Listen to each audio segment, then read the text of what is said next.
Hi, this is Timothy Miller, author of The Joseph Code. When I first discovered what I eventually nicknamed The Joseph Code nearly 15 years ago, I really didn't know what to make of it. I certainly wasn't looking for any surprises. As part of my research into the life of Jesus, my intent was to take a closer look at the genealogies of Jesus listed in the Gospels of Matthew and Luke. The reason being that Matthew and Luke's genealogies don't match up between King David and Jesus' father, Joseph.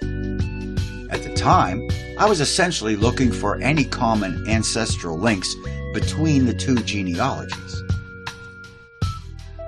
In order to make the comparison easier, I followed the Gospel of Matthew's pattern in listing the names in columns of 14, as the author of Matthew uses a 14 generational pattern in plotting his genealogy. When I plotted the genealogy found in the Gospel of Luke, I left Jesus' father Joseph off the list, as there is little question as to the name of Jesus' father. Having arranged the names in the genealogy of Luke in 3 columns of 14 names, from Joseph's father back to King David's father Jesse, a rather strange pattern of repeated names emerged. The question I kept asking myself was whether or not the strange arrangement of names in the Gospel of Luke's genealogy of Jesus was purely accidental. And if it wasn't accidental, what was it? After years of research, I came to the conclusion that the arrangement of names was based on a system of esoteric numerology. I also came to the conclusion that the position of repeated names in the genealogy had some type of esoteric significance. As I continued to dig more deeply into the subject of numerology, particularly as to how it might relate to the code, I also discovered that the arrangement of names seemed to follow a numerological system originally developed by Pythagoras and was constructed using a hebdomadal grid based on the number 7.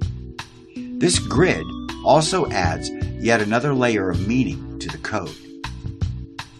In the book, I dive into the Jewish traditions concerning the Messiah, the importance of the names Joseph, Judah, and Levi, and how the code seems to point not to a virgin birth, but to the unification of 3 messianic bloodlines. In the book, I examine the prominent names in the code and their numerological significance. I also cover how the code reveals the belief system of its composer and why the name Melchi is so important to understanding the essence of the code. I also explore the connection between the name Melchi and Melchizedek in the code and how the code seems to reflect a view of Melchizedek very similar to that found in the Dead Sea Scroll material discovered at Qumran.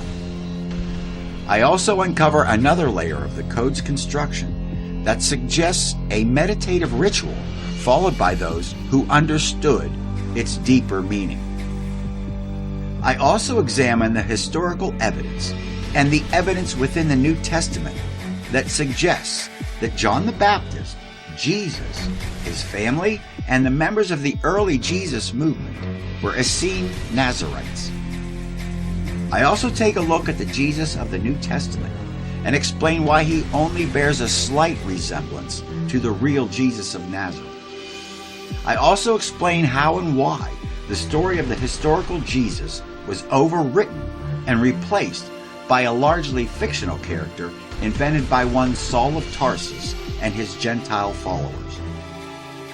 I cover the birth stories of Jesus in Matthew and Luke and point out the historical and internal evidence that they are fictional accounts deliberately designed for the sole purpose of having Jesus born in Bethlehem in an attempt to cast him as the Messiah of David.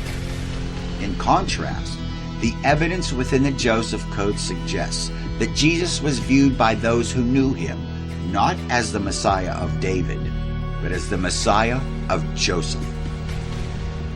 I also discuss the deliberate attempt by the Gospel writers to downgrade the involvement of Jesus' family in his ministry. For example, Jesus' own brother James was the head of the early church, but he gets no press at all in the gospel accounts. Why not? I also explain why this overwriting of Jesus' story necessitated a work like the Joseph Code.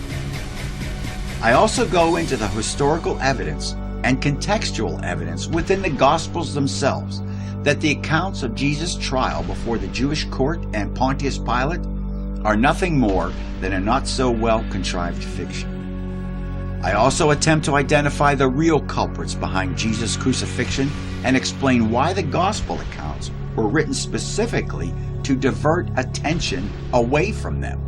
I cover the resurrection accounts found in the New Testament and explain why there seems to be so much confusion over who saw Jesus first and when. I also discuss the ascension accounts and why the evidence within the Gospels and the book of Acts reveal that there was no shared memory of a single ascension event witnessed by all of Jesus' disciples. Was Jesus of Nazareth a real person? Absolutely. He was a highly trained and gifted adept in the spiritual sciences, the likes of which rarely grace our presence. What I attempt to do in the Joseph Code is extract him from the New Testament accounts that were written to replace him with someone else. The Joseph Code itself was evidently composed for much the same reason, to preserve the true identity of Jesus of Nazareth in response to those who had co-opted the early Jesus movement and were replacing him with a Jesus of their own invention.